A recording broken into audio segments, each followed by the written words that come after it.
ఇది నా దగ్గర ఉన్న స్పెషల్ మొక్క అని చెప్పొచ్చండి. ఇది పాండల్ లీవ్స్, దీన్నే మనము బాస్మతి లీఫ్ అని కూడా అంటామండి. ఇది చూసారా, అసలు నేను పెట్టింది కూడా జస్ట్ బకెట్ అప్పుడు నా దగ్గర ఖాళీగా ఉంటే దాంట్లో పెట్టానండి. దీన్ని గమనించండి, ఎట్లా పక్క నుంచి ఊడల్లాగా వస్తున్నాయి ఇట్లా. సో ఇవన్నీ కూడా కొత్త కొత్త మొక్కలు తయారు చేసుకోవచ్చండి. ఇవి కొత్తగా వస్తున్న మొక్కలండి.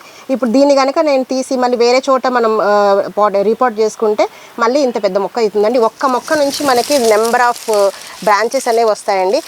దీని స్పెషాలిటీ ఏంటి అంటే, మనము బగారాస్ చేసుకుంటాము, నాన్ వెజ్ చేసుకుంటూ ఉంటాము, సో బిర్యానీ రైస్ వండుకుంటూ ఉంటాము. అలా వండుకునేటప్పుడు ఆ వాటర్లో కనుక మీరు ఈ జస్ట్ ఒక 2-3 లీవ్స్, మనం ఒకవేళ బాస్మతి రైస్ వాడట్లేదు అనుకోండి, జనరల్ క్యాజువల్ మన రైస్తో చేసుకుంటున్నాము, అలాంటప్పుడు కనుక మంచి టేస్ట్ రావాలి మీ బిర్యానీకి అన్నప్పుడు ఈ లీవ్స్ని ఆ బాయిలింగ్ వాటర్లో వేస్తే మంచి సువాసన వస్తుందండి. లైక్ బాస్మతి వాసన వస్తుంది అనమాట. సూపర్గా టేస్ట్ కూడా బాగుంటుందండి.